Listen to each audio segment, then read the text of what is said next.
Neste pequeno livro fantasmagórico, eu me esforcei para dar uma ideia dos fantasmas, mas não para deixar os meus leitores abalados consigo mesmos, nem com os outros, com a estação do ano ou comigo. Que eles possam assombrar a casa de vocês de forma agradável e que ninguém queira se livrar deles. Do amigo fiel e servo de todos vocês, Charles Dickens. Dezembro de 1843. Olá pessoal, sejam muito bem-vindos, eu sou a Leonela e este é meu canal Este Livro é Bom, um canal literário que tem muitas dicas incríveis sobre o mundo do livro para você. E o vídeo de hoje é muito especial, estamos em véspera de Natal e como não poderia deixar de ser, a dica de hoje é um livro, um conto, um livro bem curtinho que fala aí do Natal, que traz uma mensagem bem importante sobre a união, ajudar o próximo, né? Essa importância que é o Natal em família. E o livro que eu estou falando é esse daqui, Um Conto de Natal, do Charles Dickens. Um clássico da literatura mundial, que muitos de vocês já devem conhecer, mas quem não conhece não sabe o que está perdendo. Esse conto, ele é uma lição não só para o Natal, não só para a gente refletir nessa época tão importante do ano, mas para a gente trazer como ensinamento durante toda a nossa vida, né? Durante todos os nossos dias. E vou falar então um pouquinho desse conto de Natal, um livro bem curtinho que tem umas 120 e poucas páginas, você consegue ler ele em um dia, mas vai fazendo pequenas pausas na sua leitura, se caso você pretender ler ele ainda entre a véspera e o dia 25. Leia ele em um dia, mas faça pequenas pausas durante a sua leitura para você ir refletindo a cada capítulo que tem. E o enredo do conto de Natal de Charles Dickens traz o personagem principal, Scrooge, que ele é um avarento, tão avarento que até os mendigos da rua nem abordam ele para pedir esmola, porque já conhecem a sua fama. E ele é avarento de dinheiro, mas avarento também de sentimentos, né? Avarento de ser gentil com as pessoas, ele não gosta nem de cumprimentar, nem desejar Feliz Natal, que é uma data que ele abomina. Então ele é avarento em todos os sentidos, uma pessoa que vive sozinha, isolada, e é avarento até consigo mesmo. O Natal, ali onde se passa a história, ele é um dia muito frio, né, em Londres, muito cinzento, e as pessoas então utilizam o aquecedor para se aquecer nos ambientes, e nem isso ele faz. Ele poupa o aquecimento, a comida dele é a mais básica, ele, se puder, anda na escuridão para não gastar com luz, né, com iluminação. Na época que se passa a história, eles iluminavam a luz de velas, então ele economizava tudo que podia, pois era muito avarento. E logo no início do capítulo, porque essa história se passa em 5 capítulos, no início do capítulo é a morte do sócio do Scrooge, que é o Marley. Eles eram sócios, né, num escritório que se chamava Scrooge e Marley. Então o início ali do capítulo fala da morte do Marley e depois então vai dando andamento nessa avareza, descrevendo o Scrooge. E como não podia deixar de ser, a história vai se passar na véspera do Natal, vai se passar ali, né, já no entardecer do Natal, e vai mostrando a rotina do Scrooge, a sua avareza, o quanto ele trata as pessoas, né, com indiferença. Inclusive vai ter alguém que vai visitar ele lá no escritório pedindo doação para as pessoas, né, que passam fome, e ele vai dar um discurso de que já tem locais próprios, né, para ajudar, o governo já deveria ajudar essas pessoas, e ele, obviamente, não dá nenhuma contribuição para ajudar, né, na alimentação dessas pessoas, mesmo ele sendo muito rico, e tudo com muita rispidez.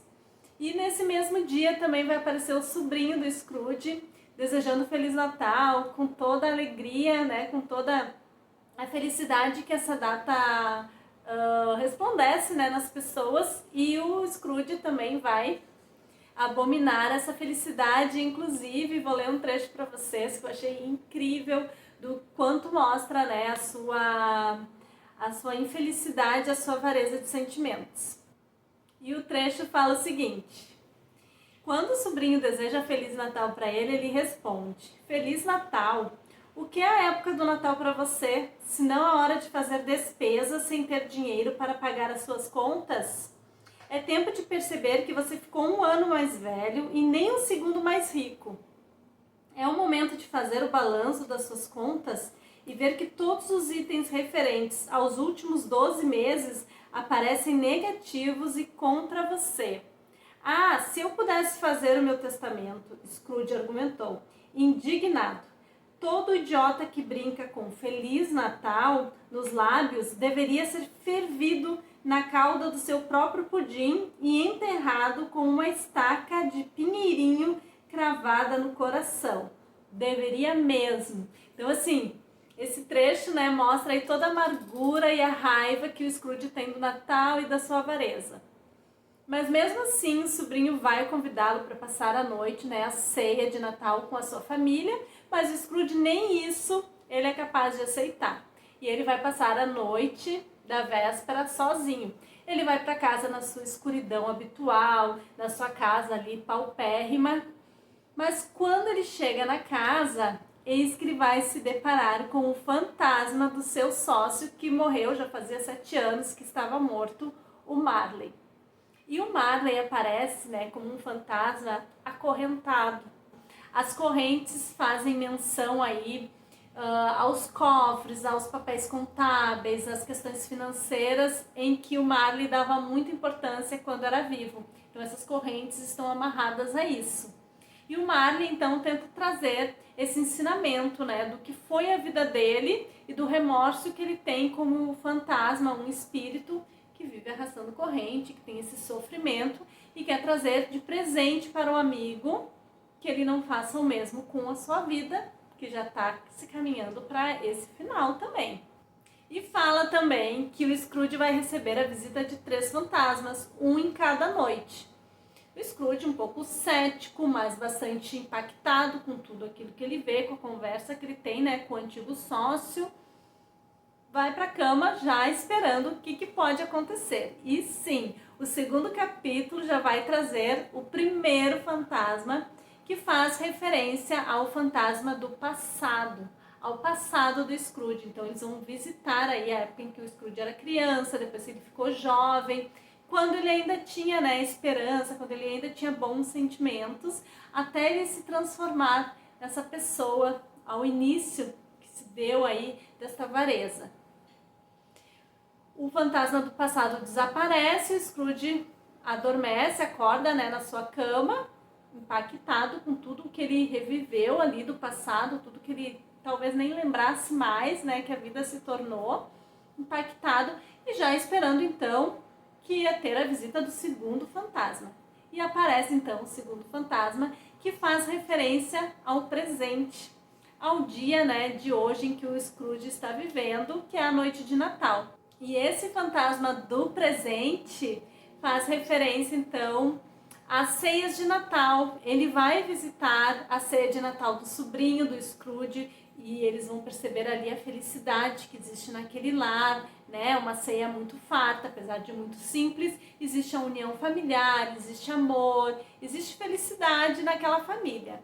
Também vai visitar, o fantasma e o Scrooge vão visitar a ceia de Natal do empregado de Scrooge, que é muito simples também, que tem muitos filhos, mas que estão todos ali ceando numa mesa muito farta, muito alegres e superando aí as suas dificuldades, mas em união e amor, né, familiar. E isso já vai ser o suficiente, talvez, quem sabe, para o Scrooge já ter seus insights, né, sobre a vida que ele tem levado, sobre as questões aí da sua avareza, mas ele ainda tem que receber a visita do terceiro fantasma, e isso vai aparecer no 4º capítulo. E esse fantasma faz referência, o último, né, o terceiro fantasma, faz referência ao futuro do Scrooge, se ele continuar levando aquela vida de avareza de sentimentos, a avareza de generosidade. Que futuro ele vai ter? E esse futuro, ele é assim impactante, o fim que ele vai ter, né? Eu não vou deixar spoiler para vocês, mas adianto que é tão impactante esse final que ele vê, né? Esse futuro que ele vê através desse último fantasma, que apesar de todo o dinheiro, claro que a gente sabe que não leva, né? Quando a gente morrer, a gente não vai levar a riqueza, mas ele não vai, esse dinheiro não vai nem fazer diferença, por exemplo, para o próprio enterro do Scrooge. Então, só para vocês terem ideia do tão impactante que é esse futuro que ele prevê aí, que o fantasma vai mostrar para ele. E aí a história vai nos fazer essa menção. Será que é possível a gente mudar? Será que é possível o Scrooge, né, fazer diferente? Será que ainda há uma segunda chance para ele? Será que ele vai ter essa oportunidade? E aí que vem o 5º capítulo, que é o fim. O final. Depois que ele tem a visita desse último fantasma, ele acorda na sua cama e aí ele tem esse caminho. Ou ele segue a sua vida ou ele faz tudo diferente. É como se ele tivesse uma oportunidade, né, de mudança. Mas eu vou deixar vocês descobrirem o que acontece no final dessa história, que é sensacional, uma história linda de Natal, que todo mundo deveria ler para aprender e tirar esses ensinamentos, né, para si próprio, para aprender a dar valor às pequenas coisas, à união familiar, a generosidade, questões aí que vão muito além do dinheiro e que vem muito à tona, né, na noite de Natal, mas que também serve para todos os outros 364 dias do ano. Então, fiquem com essa reflexão. E eu achei incrível, com certeza, um livro muito bom, tanto que é um clássico da literatura mundial, que todo mundo deve ler para conhecer, para refletir. E fica esse presente para vocês em noite de Natal. Leiam assim que possível um conto de Natal de Charles Dickens. E outra coisa que vocês podem fazer também é se inscreverem nesse canal e deixarem o seu like para me curtirem aí. Toda semana tem dica de livro para vocês e desejar a todos um Feliz Natal e até o nosso próximo encontro. Tchau, tchau!